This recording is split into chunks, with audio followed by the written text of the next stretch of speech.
నేటి సమాజంలో డబ్బుకు ఎంత ప్రాముఖ్యత ఉందో ప్రత్యేకంగా చెప్పనక్కర్లేదు. డబ్బుంటే కొండ మీది కోతినైనా తీసుకురావచ్చని అంటారు.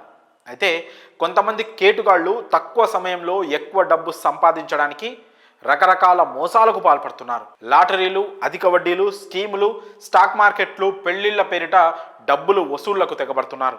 తాజాగా సోషల్ మీడియాను ఉపయోగించుకొని ఓ ముఠా కనీ విని ఎరగని రీతిలో భారీ మోసానికి పాల్పడింది. గర్భవతిని చేస్తే 10 లక్షలంటూ ప్రకటనలు ఇచ్చి పేదరికాన్ని సొమ్ము చేసుకోవాలని చూసి కటకటాల పాలైంది. ఈ ఘటనకు సంబంధించి పూర్తి వివరాలు ఇలా ఉన్నాయి. బీహార్లోని నవడా జిల్లా అక్కడో ముఠా ఈ విచిత్ర స్కామ్కి తెరలేపింది. సైబర్ మోసాల్లో ఇదో విచిత్రమైన కేసుగా చెప్తున్నారు పోలీసులు. All India pregnant job service పేరిట ఫేస్బుక్లో ఈ ముఠా సభ్యులు ప్రకటనలు ఇచ్చారు. పిల్లలు లేని స్త్రీలను గర్భవతులను చేస్తే 10 లక్షలు పొందవచ్చని ప్రకటించారు.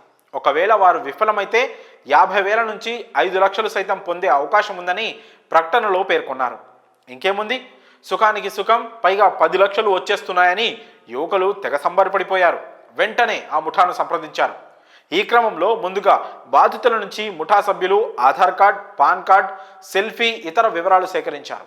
అనంతరం రిజిస్ట్రేషన్ ఫీజని, హోటల్ రూమ్ బుకింగ్ ఫీజని డబ్బులు వసూలు చేశారు.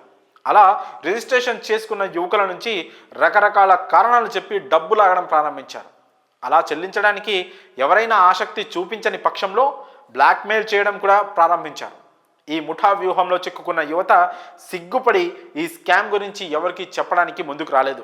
కొంతమంది ఈ ముఠా సభ్యుల టార్చర్ భరించలేక చివరికి పోలీసులకు ఫిర్యాదు చేశారు. ఈ వ్యవహారమై ఫిర్యాదులు అందడంతో పోలీసులు కేసు నమోదు చేసుకుని విచారణ చేపట్టారు. ఇప్పటి వరకు 3 అరెస్ట్ చేశారు. వారి నుంచి 6 సెల్ ఫోన్లను స్వాధీనం చేసుకున్నారు. వారి వద్ద బాధితుల వాట్సాప్ చాట్, కస్టమర్ ఫోటోలు, వీడియో రికార్డింగ్లు, బ్యాంక్ లావాదేవీలను గుర్తించారు. ఇలాంటి మోసగాళ్లు దేశంలో ప్రతి చోట ఉన్నారు. ఇలాంటి మోసాల పట్ల యువత జాగ్రత్తగా ఉండాలని పోలీసులు హెచ్చరిస్తున్నారు. మరి ఈ విచిత్ర ఘటనపై మీ అభిప్రాయాలను కామెంట్స్ రూపంలో తెలియజేయండి.